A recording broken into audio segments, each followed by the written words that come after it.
This episode is brought to you by Alibaba.com, the world's leading B2B e-commerce marketplace. They'll help your business stay competitive and discover new, innovative, and affordable products from over 200,000 suppliers and manufacturers worldwide. And with their trade assurance, you can shop with peace of mind. No more worrying about international payments, delayed shipments, and convoluted refund policies. Even customized orders receive protection. The world of business is waiting for you. Visit Alibaba.com.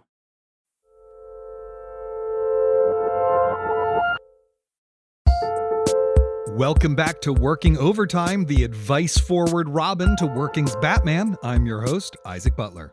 I guess that makes me Robin, which is to say your other host, June Thomas. June, I would like to congratulate you on reaching an important milestone. I am not talking about the work on your forthcoming book about lesbian life in the 20th century through the series of different spaces that were important to that life, but rather... You have survived your first winter in Scotland.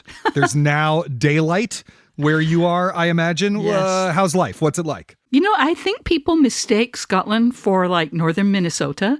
It's really quite mild here. It's lovely today. The weather is perfect for me. It's about 60 degrees, or as we say here and in the rest of the world, about 16 degrees.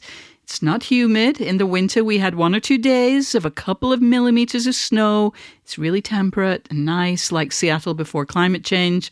I don't know what people think it's like, but yeah, now we've got tons of light.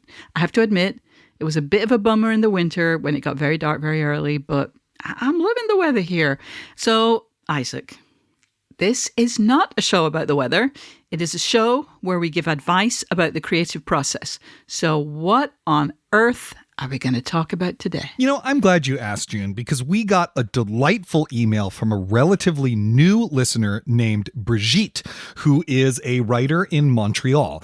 And she writes, "My question is, as creative people, what importance do you grant the work on oneself part?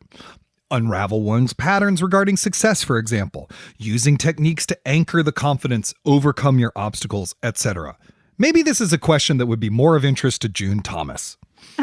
Brigitte, thank you for bringing this up. I have a feeling she thinks it will be mostly of interest to you because you are our most outspoken advocate of targeted, planned, well-managed, goal-set self-improvement. And it's one of the things I admire most about you. Oh, I do enjoy a little bit of self-reflection, Isaac, I have to admit. I enjoy spending time with my notebook, figuring out processes, divining intentions. I found it really useful to ask myself, is this really what you want to be doing? And then I try to be honest with myself when I answer that question. I think we all have to figure out how to take care of ourselves, how to support our families, pay the bills. But that doesn't mean you shouldn't try to do those things in a way that offers at least a possibility of happiness and maximum fulfillment.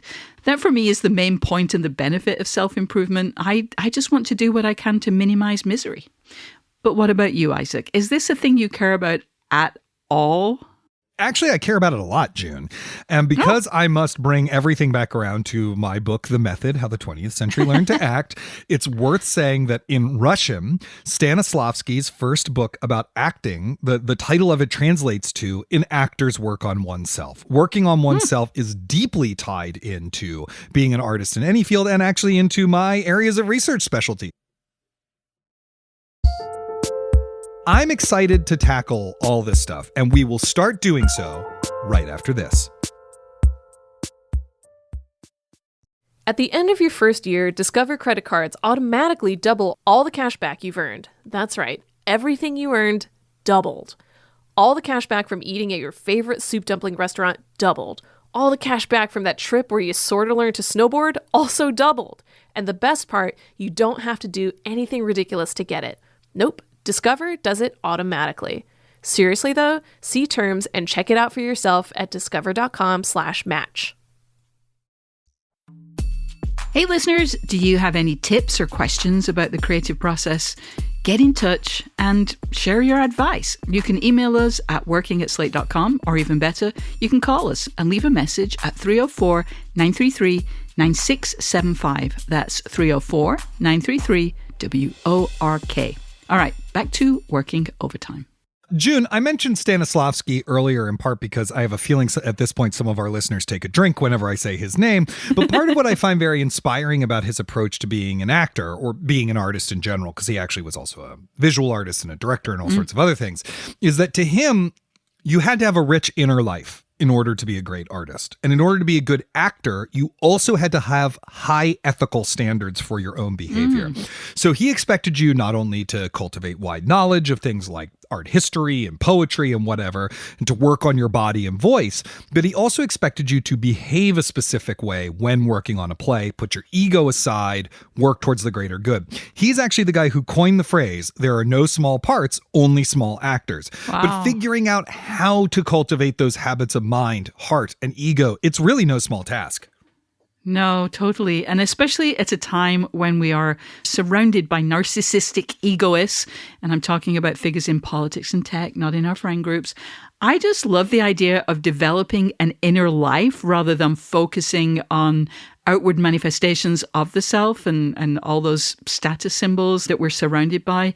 I realize, though, that acting does have quite an extensive external component, but I love to hear that. Yeah, totally. So how do we approach this question of working on oneself and what it means? Because I have a feeling we'll have some different answers to this. Brigitte lists as her examples, unraveling our patterns, changing our views of success, using specific techniques to be more confident to overcome obstacles.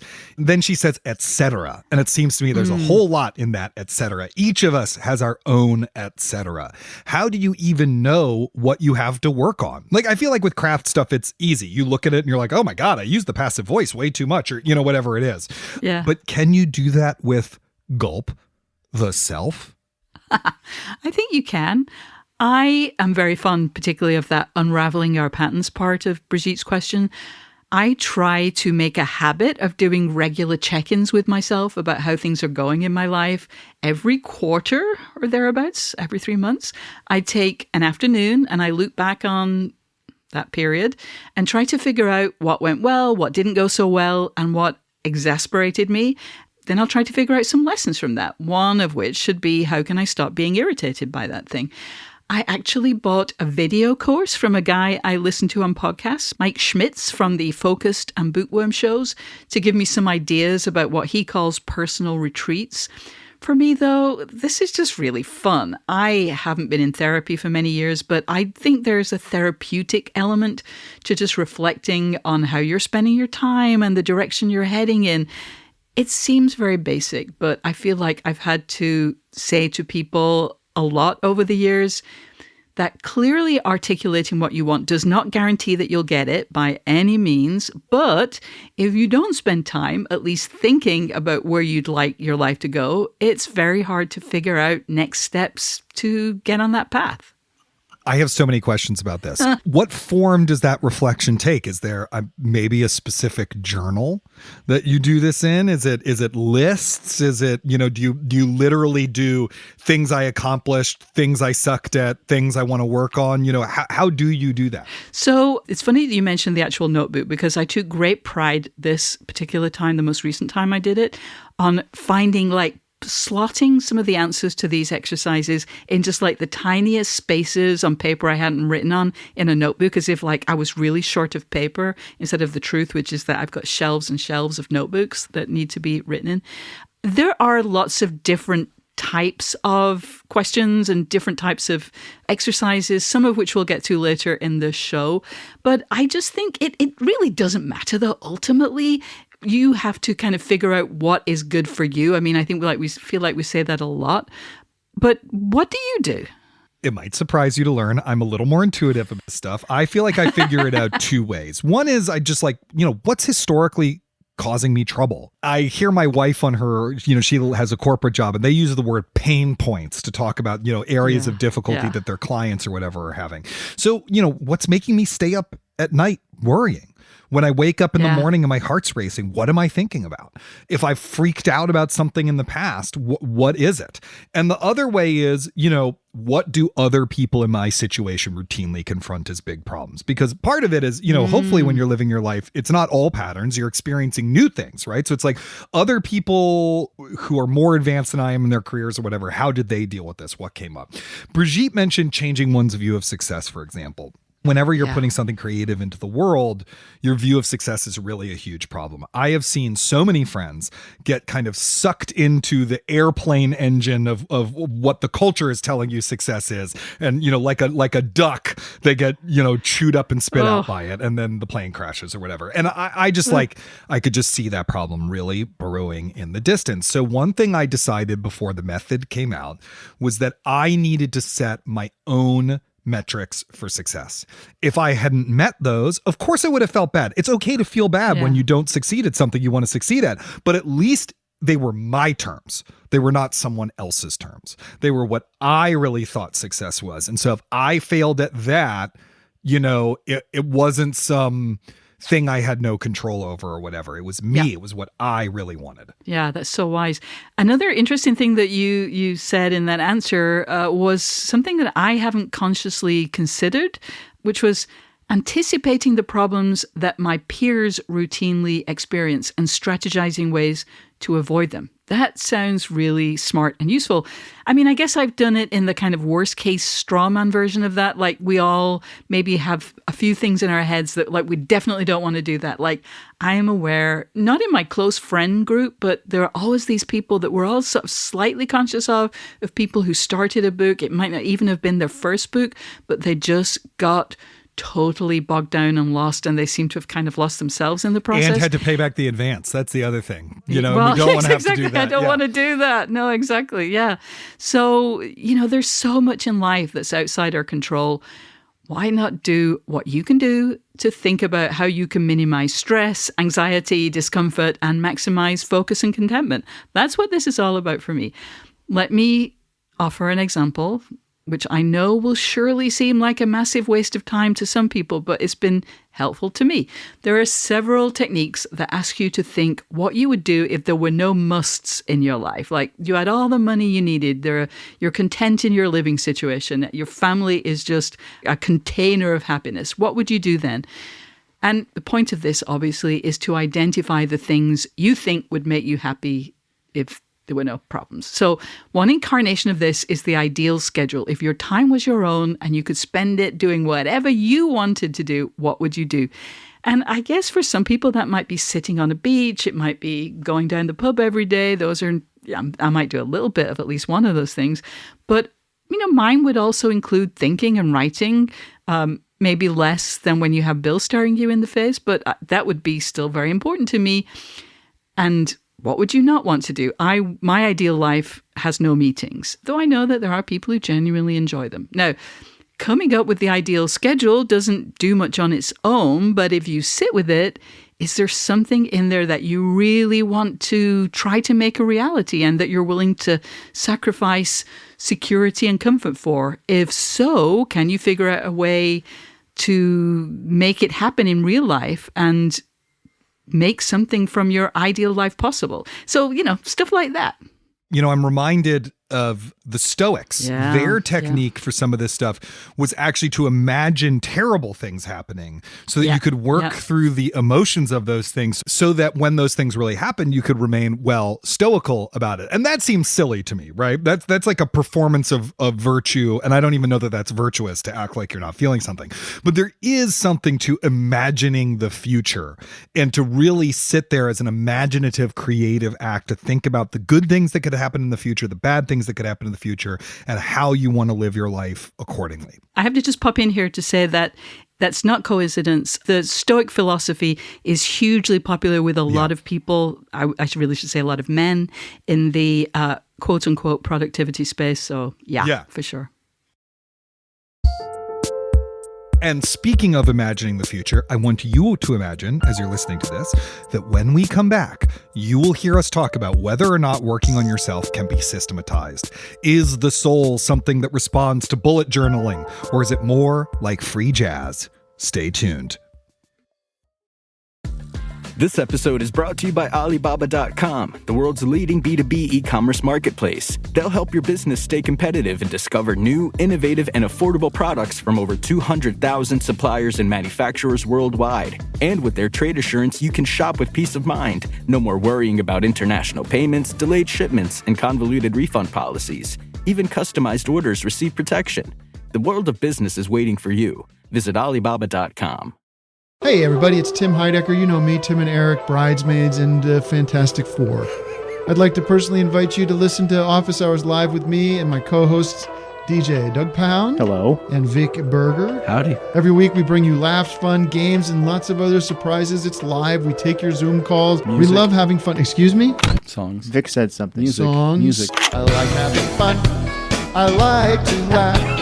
I like to meet people who can make me laugh. Please subscribe now. Listeners, I want to remind you that if you are enjoying working overtime, please subscribe to Working so that you never miss an episode. And if you listen on Apple Podcasts, we'd love you to rate or review the show. It really does help new listeners to find us. And if Overcast is your app of choice, please hit the star to recommend the episode to others. June, you've spoken quite inspiringly about your love of systems over the 3 years we've been doing this show, particularly around productivity. And some of my favorite episodes of this show involve you talking to people from that world, a world that, as you know, I'm somewhat mystified by. Do you have systems for working on yourself as a person? I do. So as I mentioned earlier, I do that regular check-in with myself. It's a kind of, I guess, a more frequent personal equivalent of the annual review that happens in most workplaces. I also like to gather questions that I can ask myself on a regular basis. So every Sunday, when I'm closing out one week and preparing for the next, I ask myself, what went well that week? Where was I stuck? That's those pain points you mentioned earlier. And my hopes and intentions for the next week. Others, I just collect and take a look at on no particular schedule. So on your recent review, did you get like a leadership 1.0, goals 2.0, or, you know? I absolutely aced everything. Amazing. So more seriously, though, what are the kinds of questions you're asking yourself in those moments?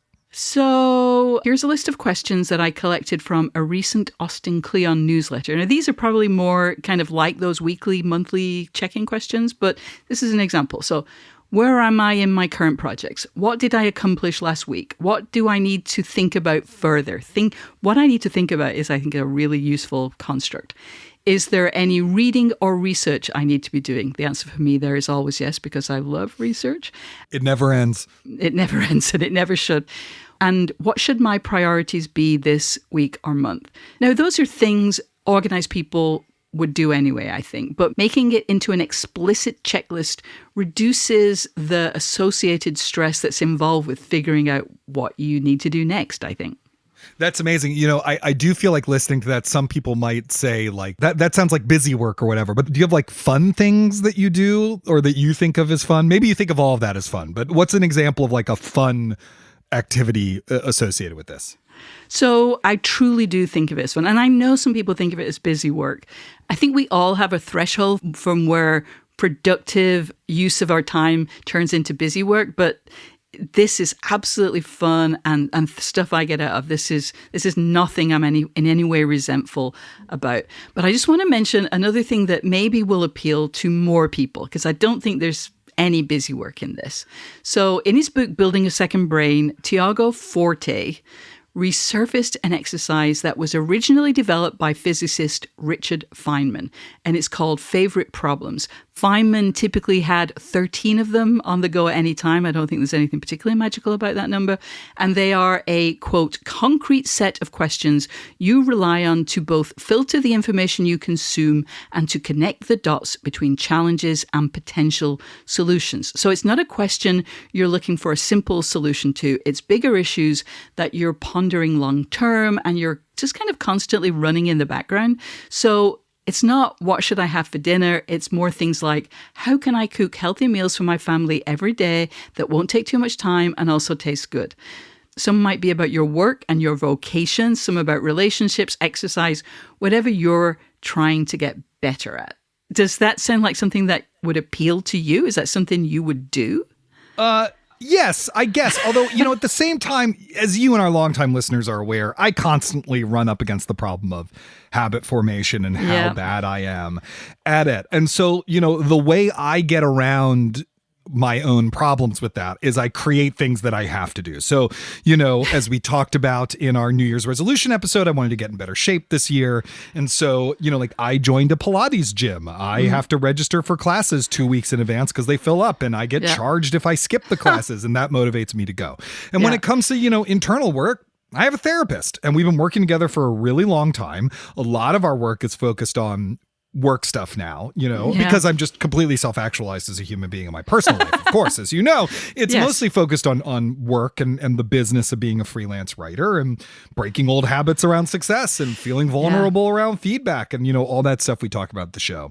And one thing I like about involving another person in this process, and doesn't have to be a therapist, it could be a circle of friends, it could be your partner or spouse or whatever, is they see things I can't see. Right? Yeah. We only have our own perspective. We can't always step outside of ourselves to know what we need to work on. And it's helpful to have someone else to talk to. And sometimes that someone else will tell you, actually, that doesn't seem to really be a problem. This thing you're obsessing over, it's because there's this other thing that you don't want to look at. We need someone who can talk this stuff out with us and point out what we can't see. Yeah, I have to say, though, Isaac, it does not seem to me that you're bad at habit formation since you have discovered what you need to do to make habits stick. It's just not what maybe other people say is the way of doing it. So I just want to challenge you on that. You're very sweet, June. I have not been in therapy for quite a long time, but I have spent 26 years in a relationship with a former therapist. So I am very much in favor. Yes to therapy. Therapists are amazing people. As we so often say on working, there's no one true path. For some people, a negative motivation, like the one you described, losing money if you don't go to a class, having to make a donation to an organization you oppose, which just feels much too much to me, that can be effective. Some really value feedback from trusted sources. For some people, going to a concert or to a religious service puts them in the quote-unquote correct headspace. Whatever works for you, go for it. You just have to try and find that thing in that process. So, June, Brigitte asked us if this was something we grant importance to, which of course opens up the possibility that maybe there's times where you shouldn't grant importance to it. Just like how you can, revise your essay or book so many times that you actually ruin it or you never finish it or whatever. Are there times when you should stop revising yourself where you actually just kind of need to ignore the areas of personal development so that you can move forward in your life? I'm loath to answer yes to this, but I think it is about priorities. And I don't think people should get anxious even when those priorities shift. That's natural. If you have a massive work deadline, if someone is sick and you need to support them, if someone in your family is having a baby, if you're moving and you have 1,000 things that you have to take care of by a certain date, or if you need to find a job or you can't pay your bills, these are all these kinds of big things that naturally jump to the front of the queue. And, if your manuscript is due on, I'm just going to pick a date at random, June 26th, and I still have things to figure out or polish the weekend before, that is not the time to set all my work aside and do the quarterly annual retreat. So in short, Isaac, yes, sometimes you should not prioritize working on yourself. Yeah. One way that I navigate this is that, a nice thing about therapy is that it's scheduled, right? Yeah. It happens once every week for, 50 minutes, not an hour. But, this is the time where no matter what, you're going to think about the stuff you have to work on about yourself. So, what's helpful about that is sometimes an issue is arising. And it's like, am I going to dwell on this thing? Actually, I don't have time to do that. I need to read this book or write this draft or whatever. And so you just write a little Post-it note to yourself that says, talk about your hunger for fame and therapy or, whatever. This, though, for me, connects to a question I've always had about your various organizational systems. Do you schedule a specific time to engage with them? I know you mentioned Sundays, but it's like, do you have time blocked off on your calendar? If someone tries to schedule something during that time, do you say, no, I'm absolutely not free? Or is this something where when you're in an idle moment, you go, what I should really be doing right now is Zettel-castaning about, my personal problems? Are you looking at my calendar right now, Isaac? I am not. Because you could be, because yes, what you're describing is exactly what my calendar looks like. I do try to close off the week and start the new one afresh. I try to spend some time at the end of the quarter, figuring out what went well and what I want to do differently.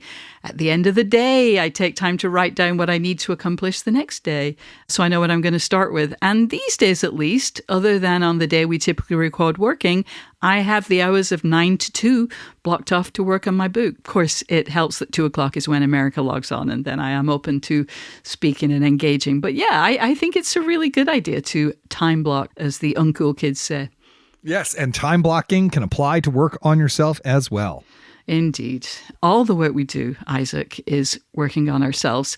That's your Working Overtime Koan of the Week, folks, brought to you by Deep Thoughts. That's all the time we have for this episode of Working Overtime. Just a reminder that if you want to support Slate and the work we do on Working, we would love you to consider becoming a member of Slate Plus. Go to slate.com/working plus today. We've already told you about all the goodies you get, but still, I mean, they're great goodies. Full access behind the paywall, a lovely newsletter, bonus episodes, bonus segments of your favorite shows, and the comfort and security of knowing that you are a virtuous person who supports everything we do right here on Working. Thank you to Bridget for writing to us. We love our listener emails. I hope we were able to be of some help to you. Special thanks to Working Overtime's producer, Kevin Bendis, and to Working's series producer, Cameron Drews. 2 gentlemen who need no improvement. We'll have a new episode of Working this Sunday, and Working Overtime will return in 2 weeks. Until then, get back to work.